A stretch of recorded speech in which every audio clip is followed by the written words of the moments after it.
seguimos con lo que es el progreso de la historia de la redención. Estamos intentando trazar con ciertas categorías y sobre todo a través de la columna vertebral que nos organiza en la historia de la redención, que son los pactos. Estamos intentando trazar un poquito cómo progresa esa historia de la redención hasta que llegamos al nuevo pacto en la persona de nuestro Señor Jesucristo. Y en la clase pasada vimos el pacto que Dios estableció con Abraham, que si recuerdan, pues eran los capítulos 12, 15 y 17. Ya el 22 también podría contarse porque es cuando Dios cierra el juramento. ¿Ya? Pero nosotros nos centramos sobre todo en lo que es los capítulos 12, 15 y 17. Y si tuviésemos que resumir, lo que hace Dios con el llamado de Abraham es empezar algo nuevo, una nueva creación en este progreso de la historia de la redención.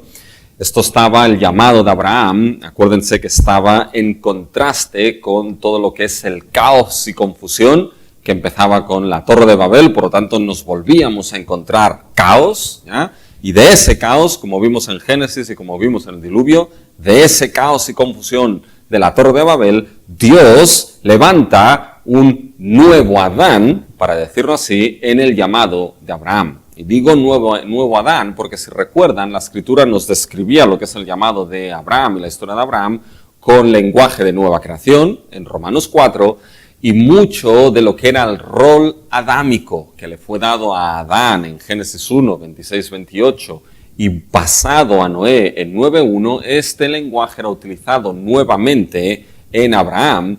Te bendeciré, te multiplicaré en gran manera, etcétera, etcétera, etcétera. Pues en ese sentido podemos considerar que en la historia de la redención, pues Abraham se presenta como un nuevo Adán que sigue en ese progreso de la historia de la redención.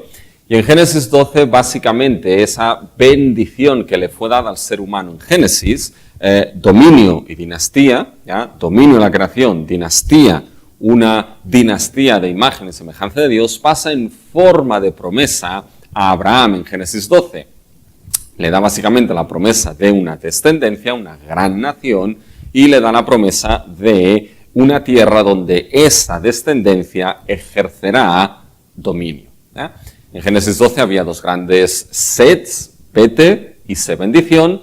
El primero, en el cual Abraham era el depositario de lo que serían las promesas, y el segundo en el cual Abraham era el mediador de esas promesas. ¿Sí? Por tanto, esas promesas que Dios le da a Abraham en realidad no son más que las promesas de bendición que nos encontramos ya en Génesis. Por tanto, Dios ahora en forma de promesa va a continuar su historia de la salvación y la restauración de ese ideal escatológico que Dios estableció para la humanidad y para toda la creación en Génesis 1. En Génesis 15, que es lo que vimos, que Dios cerraba en pacto lo que eran esas promesas de descendencia y de tierra que estableció con Abraham, en la que él era el depositario. Dios pasa por entre los animales muertos y Dios se comprometió, evidentemente, a que esas promesas se llevaban a cabo. Dios se puso incluso bajo la maldición de la muerte para que eso se llevase a cabo y tuvo que morir, evidentemente, no por su infidelidad, sino por la infidelidad de la otra parte, y eso nos lleva a lo que es la cruz de nuestro Señor Jesucristo. Y en Génesis 17, que es parte de ese mismo pacto, se centra en lo que es el segundo set de Génesis 12, que era ese carácter en el que Abraham será el mediador de esa promesa a todas las naciones. Por eso nos dimos cuenta de que Génesis 17 pues tenía un carácter mucho más internacional, ya padre de muchas gentes, te multiplicaré en gran manera, de ti saldrán reyes y naciones, se lo dice Abraham, y de la misma manera sucede con Sara. Pero algo que era importante es que Abraham debía andar delante de Dios como emisario y diplomático de lo que significaba haber sido llamado por Dios, tener una relación de pacto con Dios, y debía andar de manera perfecta, completo, es decir, debía ser un hijo, en cierta manera, fiel en ese pacto. ¿Ya? Ese pacto que llegará a las naciones, ¿ya? Continúa con lo que es la simiente prometida, que será la simiente de Isaac. ¿Ya? Precisamente Isaac será aquel que volverá, o sobre sus hombros recaerán lo que son esas promesas de redención que continúan a lo largo de la historia de la salvación. Y eso es lo que seguimos avanzando ahora. Después de Isaac nos encontramos entonces a Jacob y Esaú. Dios por elección escoge a Jacob sobre Esaú, ¿ya? Como nos dirá el profeta Malaquías, a Jacob amé, mas a Esaú ¿ya? Aborrecí. Y entonces a partir de Jacob nos encontramos que empieza a cambiar algo en el libro de Génesis, que esto nos va a introducir ya en el pacto que vamos a ver en esta clase, que es el pacto que Dios establece con su pueblo Israel. Porque ya con Jacob nos vamos a dar cuenta de que esa simiente que sustenta las promesas de redención, ¿ya? Es decir, esas promesas dadas a Abraham, que repito, no son más que esa bendición que fue dada en Génesis, ahora esa simiente a partir de Jacob empieza ya a ser una simiente corporativa, en cierta manera. Y cuando me refiero a una simiente corporativa, es que ya empezamos a ver en los 12 hijos de Jacob lo que va a ser esa descendencia que fue prometida a Abraham.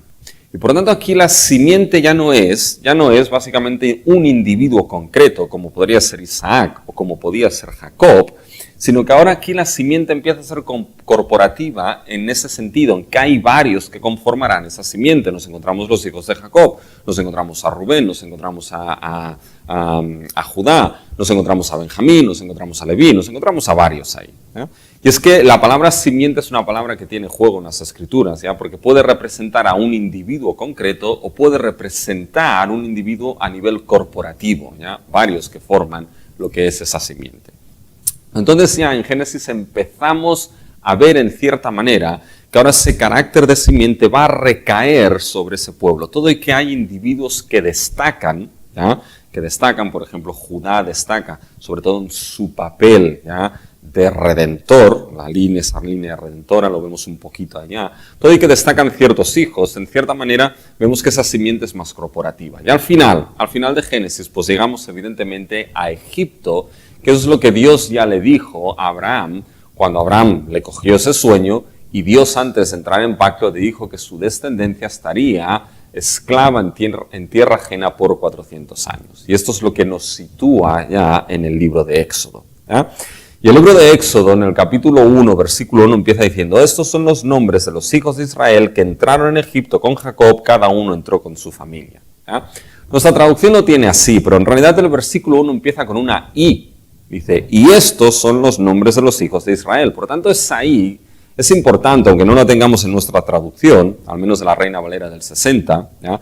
Esa I al inicio del versículo 1 de Éxodo 1 es importante porque lo que hace es seguirnos la historia que termina en Génesis, en el capítulo 50. Podemos leer el versículo 26 de Génesis 50 y diríamos, y murió José a la edad de 110 años y lo embalsamaron y fue puesto en un ataúd en Egipto, y estos son los nombres de los hijos de Israel que entraron, es decir, la historia continúa con el Éxodo. Ahora fíjense que es algo muy importante aquí. Fíjense que cómo describe Moisés, ¿ya?, el crecimiento de Israel en Egipto, ¿ya? Fíjense en el capítulo 1 y el versículo 7, y estoy seguro que van a captar lo que es lenguaje que inmediatamente dirán, de tal sitio viene tal lenguaje. Versículo 7 del capítulo 1 de Éxodo dice, y los hijos de Israel fructificaron y se multiplicaron y fueron aumentados y fortalecidos en extremo y se llenó de ellos la tierra. ¿Qué lenguaje está utilizando aquí Moisés para describir el crecimiento de Israel? Israel fructificaron y multiplicaron y fueron aumentados y fortalecidos en extremo. Otra vez aparece el lenguaje de fructificad y multiplicad. Lenguaje que nos lo hemos encontrado en Abraham, lenguaje que nos lo hemos encontrado en Noé, lenguaje que nos lo hemos encontrado en el inicio en Adán y en la creación del ser humano en Génesis 1 del 26 al 28. Por lo tanto, fíjense de algo muy importante aquí, ese rol adámico que le fue dado a Adán y al ser humano en Génesis, que pasa a Noé, que pasa a Abraham en forma de promesa, y ese lenguaje es dado también a Abraham, ahora el rol adámico es recogido, ¿por quién? Es recogido precisamente por Israel. Ahora Israel, en cierta manera, será ese nuevo Adán en la historia de la redención a nivel corporativo, ¿ya? ¿Qué es lo que va a tener que hacer? Pues va a tener que extender evidentemente el reino de su creador y redentor y ser luz a las naciones gentiles de lo que significa ser un pueblo redimido de pacto que tiene a Dios como creador y redentor y básicamente llamar a las naciones a relación con ese Dios. Algo que veremos en el pacto y que Israel, como nuevo Adán, también en la historia de la redención falló. Pero la idea, fíjense que nuevamente ese lenguaje del rol adámico aparece aquí. Fructificaron y se multiplicaron, fueron aumentados y fortalecidos en extremos. Eso sería el paralelo cuando vamos a Génesis de Sojuzgat y Gobernat, fueron fortalecidos en extremo y se llenó de ellos la tierra. Por lo tanto, la Biblia aquí tiene esta conexión intertextual de que relaciona el rol adámico de Adán ahora aquí recayendo sobre Israel. Y se recuerdan algo que hablamos cuando mencionamos el tema de ser creados a imagen y semejanza de Dios, que se mostraban ahí las categorías de hijo, las categorías de hijos, esa relación vertical con Dios, las categorías básicamente de reyes o vicerregentes sobre toda la creación, y después también la idea de sacerdote aparecía del ser humano que debía labrar y guardar el primer templo que era el Edén. Esas categorías de hijo, rey y sacerdote, nos las vamos a encontrar también en Israel. No solamente va a recoger ese rol adámico de fructificarse, de multiplicar, de llenar la tierra, de ser fortalecidos en extremo, sino que Israel va a ser el hijo primogénito de Dios, y llegaremos a Éxodo 19, y va a ser también creado como un reino de sacerdotes. Hijo, rey y sacerdote, esas categorías recaen ahora en Israel. Por lo tanto, fíjense cómo la historia de la redención continúa recogiendo esas categorías que fueron sembradas en el primer pacto de la creación y que ahora siguen, en cierta manera, progresando a lo largo de esa historia. Por ejemplo, el concepto de hijo, ya lo vemos cuando vamos a Éxodo 4, y esto es lo que Dios le dice a Moisés que dirá a Faraón.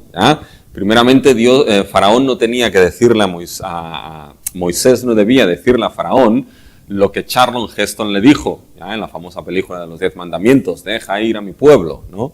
Eso es lo que le dice Dios que Moisés debe decir a Faraón en Éxodo 4:22. Y dirás a Faraón, Jehová ha dicho así, Israel es mi hijo, mi primogénito.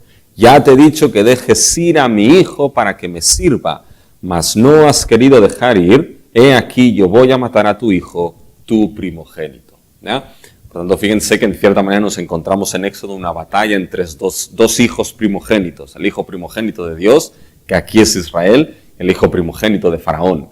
Evidentemente, aquel que sale victorioso va a ser el hijo primogénito de Dios, que va a ser en este caso Israel aquí. Por lo tanto, fíjense cómo esa categoría de hijo ya recae ahora sobre Israel, y en Éxodo 19 veremos las categorías de reyes y sacerdotes. Rey y sacerdote recaerá también sobre Israel.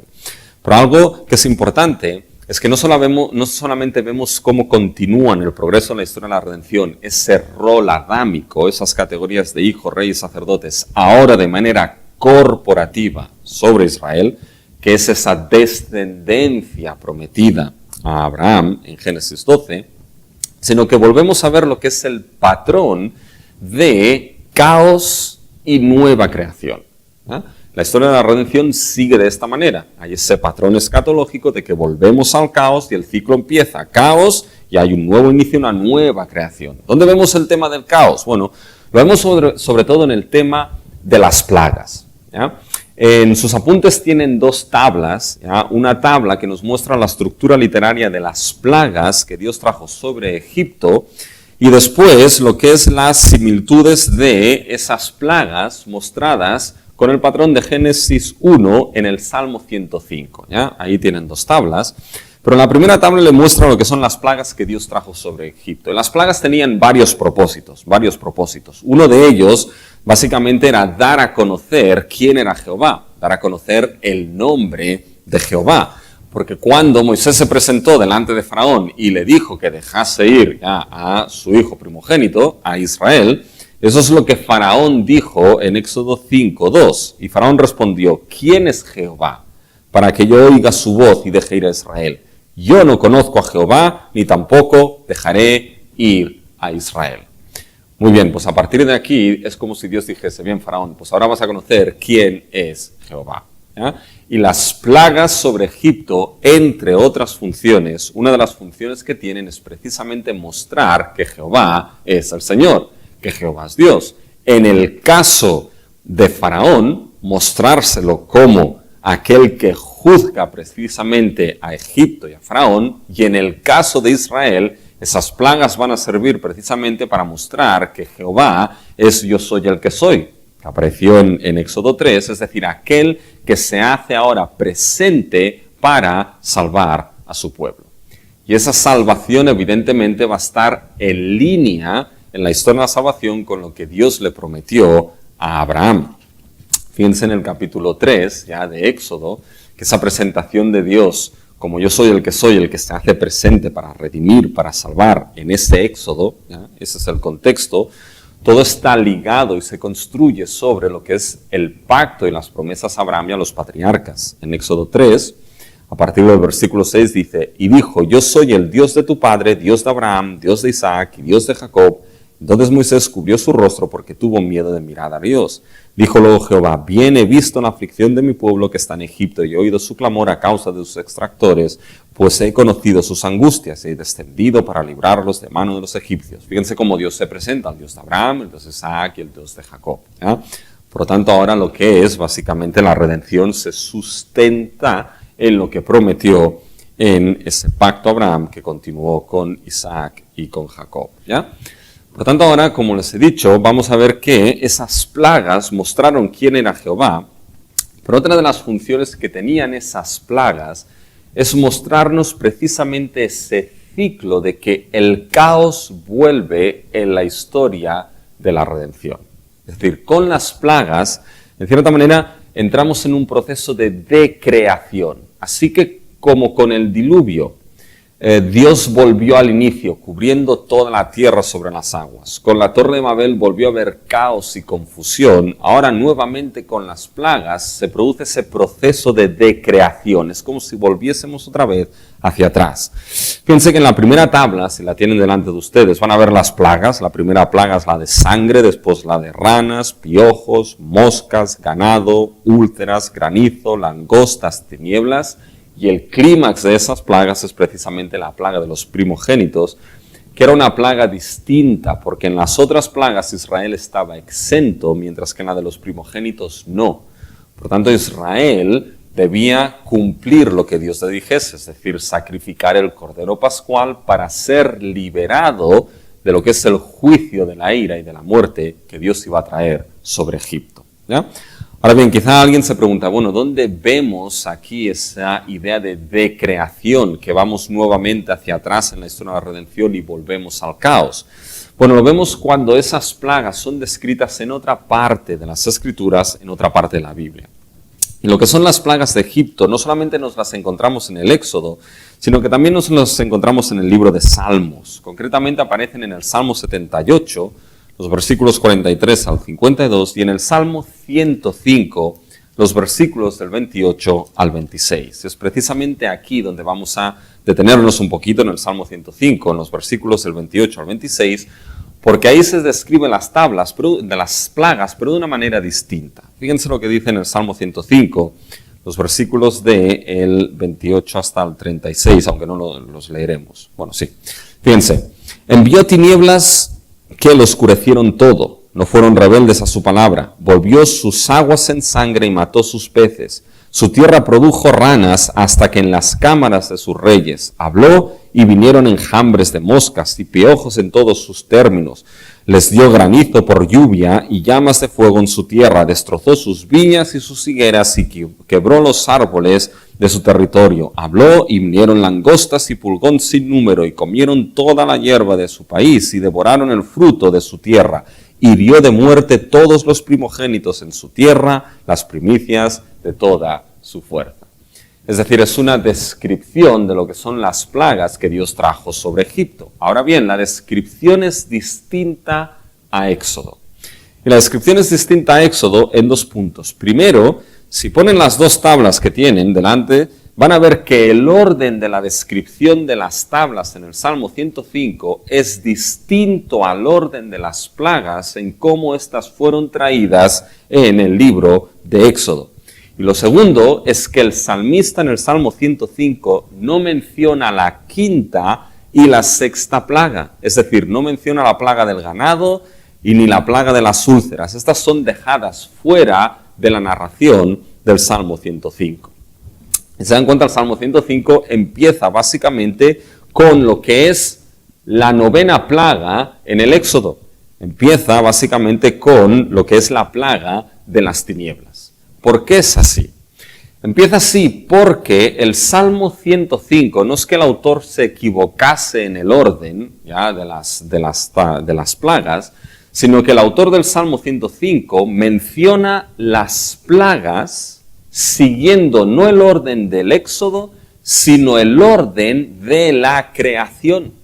Y eso es muy importante. El Salmo 105 menciona las plagas del Éxodo siguiendo el orden del patrón de la creación. Y se observa en la tabla que les he dado en sus notas, fíjense que en Génesis 1, ¿ya? Primero lo que nos encontramos en el día primero y cuarto es la luz y los luminares. Por lo tanto, la primera plaga que menciona en el Salmo 105 es la plaga de las tinieblas y lo oscureció todo. Es decir, es como si volviésemos, ahora en el patrón de Génesis, vuelta atrás todo a la oscuridad. En los días 2 y 5, en Génesis 1, Dios creó las aguas separadas y la vida que gobierna las aguas. Pues bien, cuando vamos al Salmo 105 nos damos cuenta de que ahora las aguas se convierten en sangre y mueren todos aquellos que habitan las aguas. En los días 3 y 6, en Génesis 1 nos encontramos la tierra seca, las criaturas vivas según su género, la vegetación y finalmente el ser humano en el sexto día. Pues bien, ahora en el Salmo 105, la tierra produce ranas, moscas, piojos, la vegetación es destruida en los versículos 32 y 35, y en el versículo 36, ¿quién muere al final? Mueren los primogénitos, es decir, el ser humano. ¿Se dan cuenta? El Salmo 105 menciona las plagas de Egipto siguiendo el patrón de la creación, pero como un proceso de decreación. La luz desaparece empezando por las tinieblas, las aguas se convierten en sangre, los peces mueren, la tierra es devastada por moscas, por piojos, por langostas, la vegetación es destruida y finalmente los primogénitos, el ser humano, es destruido. Por lo tanto, las plagas nos muestran que lo que Dios hace trayéndolas, en cierta manera, es un proceso de decreación. Volvemos otra vez a ese caos inicial, ¿y esto qué es lo que nos va a indicar? Que a partir de aquí, la redención de Israel, Egipto, será un acto de nueva creación. Será un nuevo inicio. Y esto en realidad nos da una visión teológica de lo que es la redención.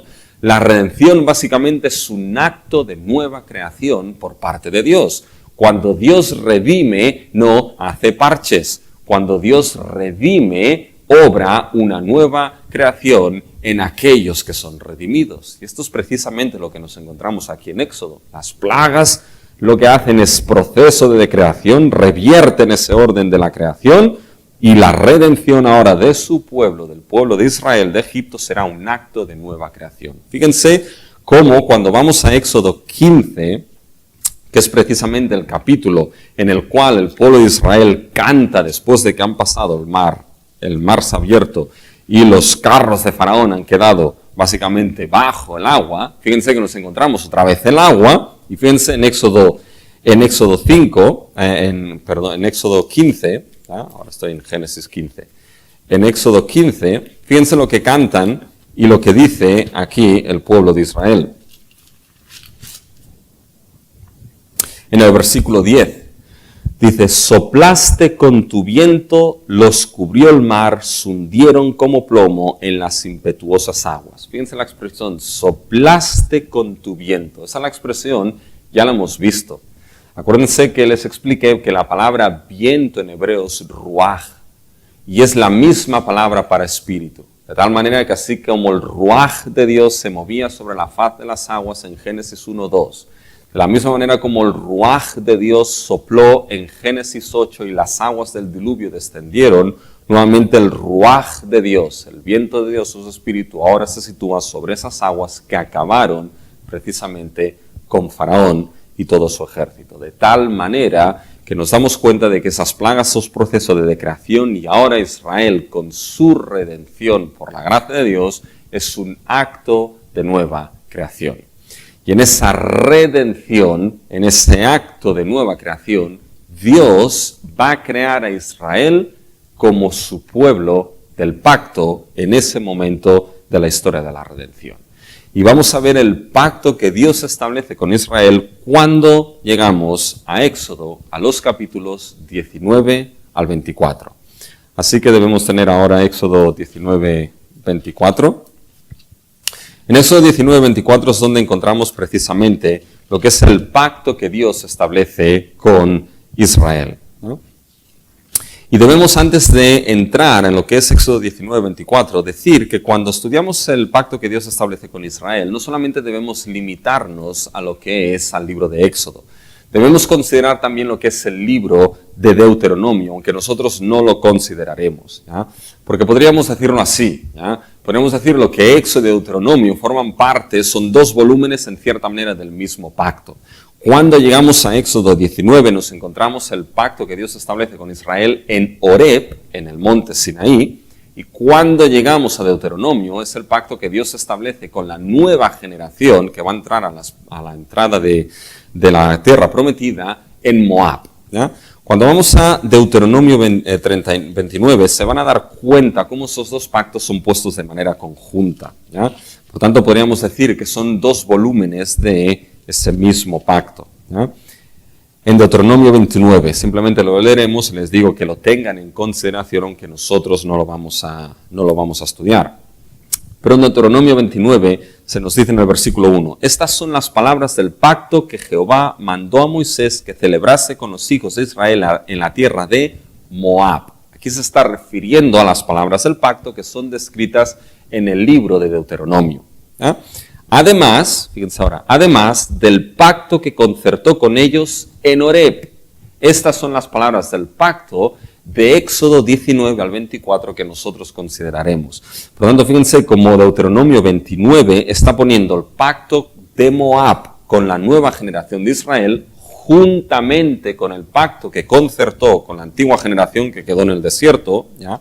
Y que se celebró en Horeb. Es como si básicamente Dios estuviese diciendo que ese pacto celebrado en el Sinaí sigue teniendo vigencia junto con su segundo volumen, que es Deuteronomio, para esa nueva generación que iba a entrar a la tierra prometida, ¿ya? Por lo tanto, cuando estudiamos el pacto en Israel debemos considerar precisamente Éxodo y también evidentemente Deuteronomio. Pero nosotros nos centraremos en lo que es Éxodo del 19 al 24, sobre todo estaremos en Éxodo capítulo 19, en los primeros 6 versículos, y después en Éxodo 24 consideraremos algunas cositas, ¿ya? Cuando vamos a Éxodo 19 al 24, primeramente la estructura.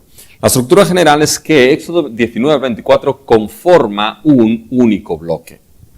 En el capítulo 19 podríamos decir que nos encontramos en cierta manera el preludio, ¿ya?, de lo que sería el pacto que Dios va a hacer con Israel en el Sinaí, el preludio histórico sobre todo y la preparación después.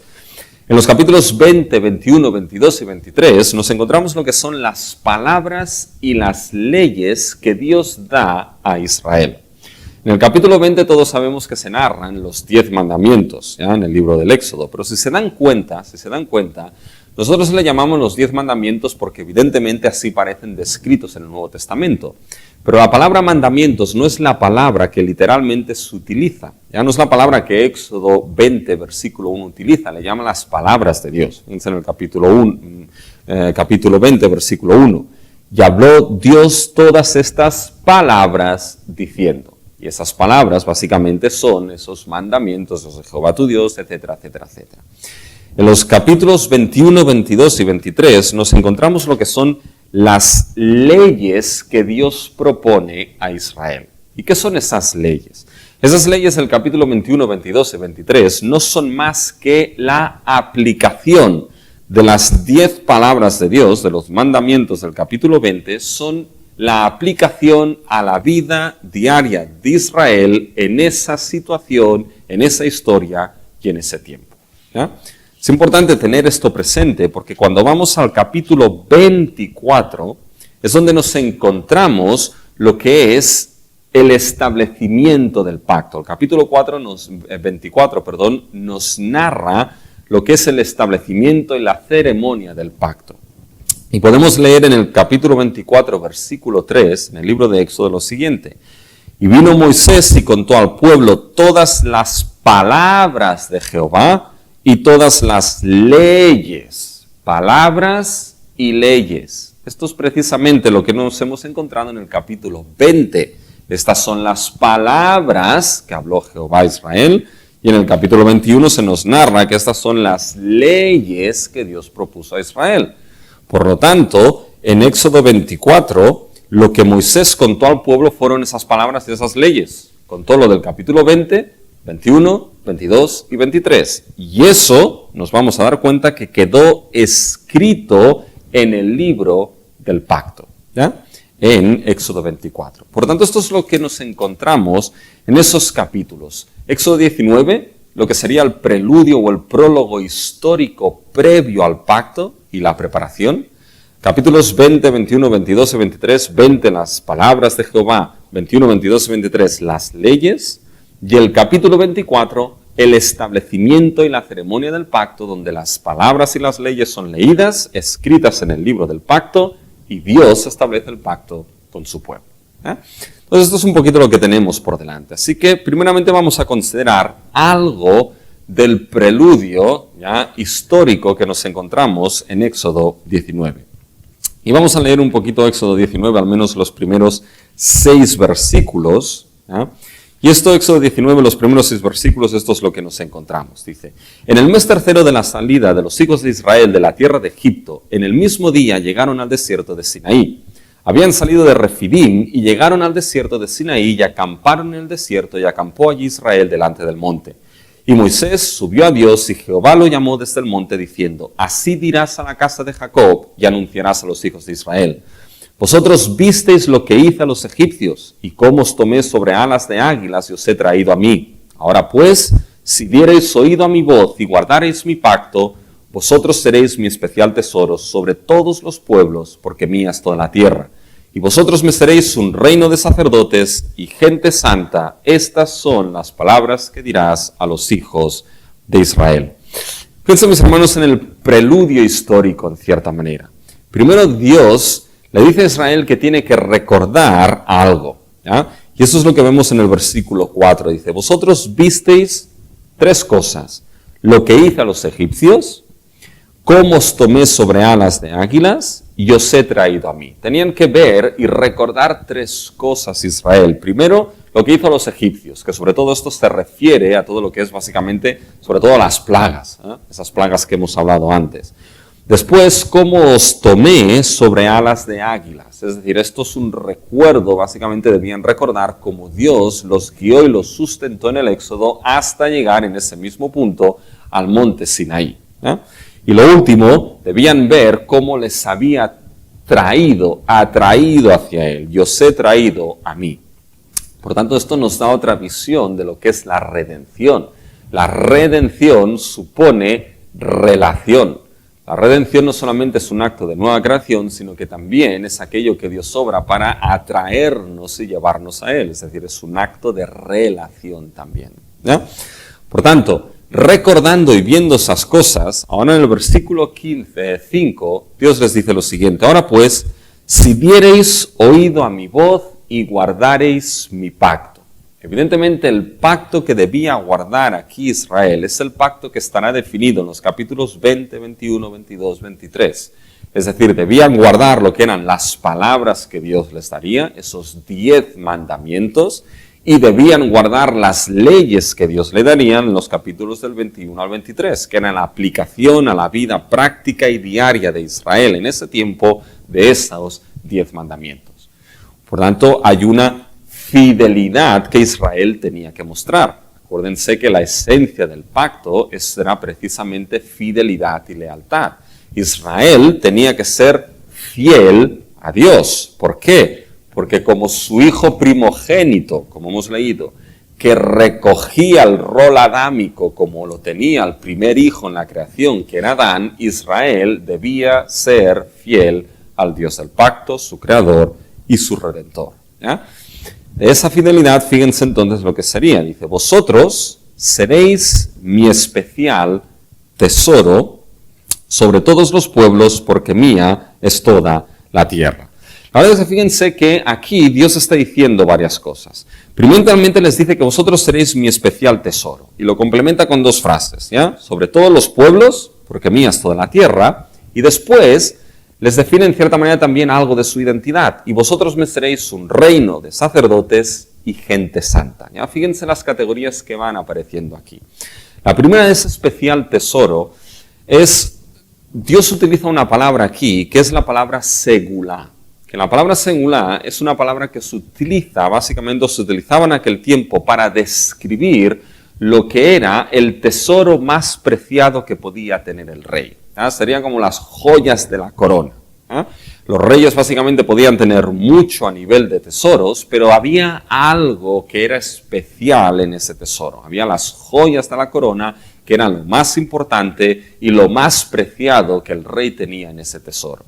Pues precisamente es lo que Dios está diciendo aquí. Si guardases las palabras de mi pacto, vosotros seréis mi segulá, mi especial tesoro. Las joyas de la corona, dice, sobre todos los pueblos, porque mía es toda la tierra. Aunque toda la tierra es mía, vosotros seréis las joyas de la corona. ¿Sí? Ahora bien, esa palabra segulá es algo importante. Es una palabra que en la cultura del Antiguo y Medio Oriente se utilizaba también para describir la relación entre un siervo e hijo, la relación de siervo-hijo. ¿Ya? Y eso fíjense que nos lo encontramos en lo que es la Escritura. ¿Ya? Cuando vamos al profeta Malaquías, ¿ya? El profeta Malaquías en el capítulo 3 y el versículo 17 utiliza precisamente esa misma palabra que nos encontramos aquí en Éxodo 19:5, la palabra tesoro, la palabra segulá, la misma. Pero Malaquías nos pone esas tres ideas, la idea de lo que sería tesoro, hijo y siervo. Fíjense lo que Malaquías 3:17 describe. Y serán para mí especial tesoro, segulá, ha dicho Jehová de los ejércitos, en el día en que yo actúe, y los perdonaré, ahora viene aquí, como el hombre que perdona a su hijo que le sirve. Dan cuenta que un hijo que sirve. Por tanto, Malaquías está diciendo, este pueblo es mi especial tesoro, ¿eh? Y yo los perdonaré como el hombre que perdona a su hijo que le sirve. Por tanto, fíjense que aquí la idea de tesoro está ligado a la idea de un hijo que sirve, un hijo que debe servir fielmente. Bueno, esas son categorías que nos encontramos básicamente ya en la creación, lo vimos. Creados a imagen y semejanza de Dios, el ser humano era hijo que debía servir fielmente a su Dios en el Edén y extender precisamente el reino de su creador. Debía ser un hijo fiel que como rey ministrase como sacerdote extendiendo el reino del Creador. Y eso es precisamente lo que nos encontramos en Israel. Ese especial tesoro tiene esa idea básicamente de hijo, ¿ya? Y lo hemos visto que Israel era el hijo primogénito de Dios, ¿ya? Pero será también un reino de sacerdotes, una gente santa. Y esas categorías evidentemente de donde vienen evidentemente de Génesis, del rol adámico. Adán era hijo, rey, sacerdote en el Edén. Israel ahora aquí es hijo, reyes, sacerdotes. Fíjense versículo 6. Y vosotros me seréis un reino de sacerdotes y gente santa. En esa expresión la palabra reino y gente son paralelas. Y sacerdotes y santo es paralelo. Es decir, lo que está diciendo aquí Dios es que la gente que creará, en cierta manera, en este pacto será un reino, es decir, vivirán bajo el reinado del Creador y Redentor, pero serán un reino, una gente de sacerdotes santos, es decir, será la idea de que serán sacerdotes consagrados al servicio de su Dios. Y eso es lo que Israel debía ser. Israel, por medio de ser por redención y creado como pueblo del pacto, debía ser precisamente ese reino que viviese en fidelidad y lealtad bajo el reinado de su Dios, y debe ser un reino de sacerdotes consagrados al servicio de Dios, de tal manera que pudiese ministrar a las naciones lo que significaba ser un pueblo del pacto, lo que significaba ser un pueblo consagrado a Dios, lo que significaba básicamente vivir en esa relación y mostrar al Dios que tenían. ¿Ya? Por lo tanto, fíjense que esto es lo que empezamos a encontrarnos ya en Éxodo 19. Fíjense cómo las categorías, lo que me interesa es que vayan quedándose con las categorías que van ya rodando desde Génesis y pasan por Noé y pasan por Abraham y ahora nos las encontramos aquí también en Israel. No me interesa que se queden con todo, no se preocupen, no se lo voy a preguntar todo en el examen, pero sí con esas categorías principales. ¿Ya? Y es precisamente ahora, cuando llegamos a Éxodo 24, que Dios va a cerrar en pacto todo esto básicamente que le ha dicho Israel. Si guardareis las palabras de mi pacto, vosotros seréis mi especial tesoro, un reino de sacerdotes, gente santa. Y es en Éxodo 24 donde nos encontramos lo que es la ceremonia del pacto en sí. Vamos simplemente a destacar algunas cosas, ¿ya? Algunas cosas muy rápidas de esta ceremonia, ¿ya? Pero vamos a leerlo sobre todo a partir del versículo 3 en adelante, porque hay algunas cositas a considerar. Y Moisés subió, versículo 3, y contó al pueblo todas las palabras de Jehová y todas las leyes, y todo el pueblo respondió a una voz y dijeron, haremos todas las palabras que Jehová ha dicho. Y Moisés escribió todas las palabras de Jehová, y levantándose de mañana edificó un altar al pie del monte y 12 columnas según las 12 tribus de Israel. Y envió jóvenes de los hijos de Israel, los cuales ofrecieron holocaustos y becerros como sacrificios de paz a Jehová. Y Moisés tomó la mitad de la sangre y la puso en tazones y esparció la otra mitad de la sangre sobre el altar. Y tomó el libro del pacto y lo leyó a oídos del pueblo, el cual dijo, haremos todas las cosas que Jehová ha dicho y obedeceremos. Entonces Moisés tomó la sangre y roció sobre el pueblo y dijo, he aquí la sangre del pacto que Jehová ha hecho con vosotros sobre todas estas cosas. Paremos aquí. Fíjense en la ceremonia del pacto. Si se dan cuenta, primeramente lo que hace Moisés es contar a Israel lo que son las palabras y las leyes que Dios básicamente les ha contado, que son esas palabras del capítulo 20 y esas leyes de los capítulos del 21 al 23 del Éxodo. Y entonces lo que hace Moisés en el versículo 4 es escribir todas las palabras de Jehová y se levantó de mañana y edificó un altar. Y al pie del altar, ya en el monte, y puso 12 columnas según las 12 tribus de Israel. Por lo tanto, al menos una parte la tenemos identificada aquí. Aquí hay debate de identificar qué es el altar. Las 12 tribus, las 12 columnas son las 12 tribus de Israel.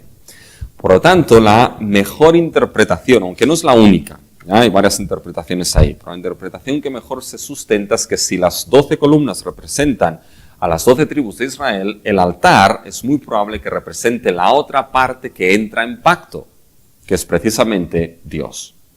¿Qué es lo que sucede a partir de ahí? Bueno, pues que envió jóvenes a que ofrecieran holocausto de paz a Jehová, y en el versículo 6 es importante, ¿ya?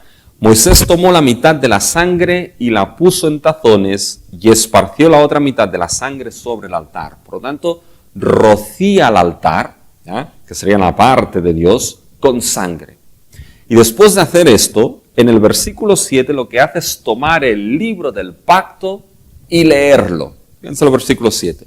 Y tomó el libro del pacto y lo leyó a oídos del pueblo, el cual dijo, haremos todas las cosas que Jehová ha dicho y obedeceremos. Bien poco les duró esto porque en el capítulo 32 ya tenemos el becerro de oro, ¿ya?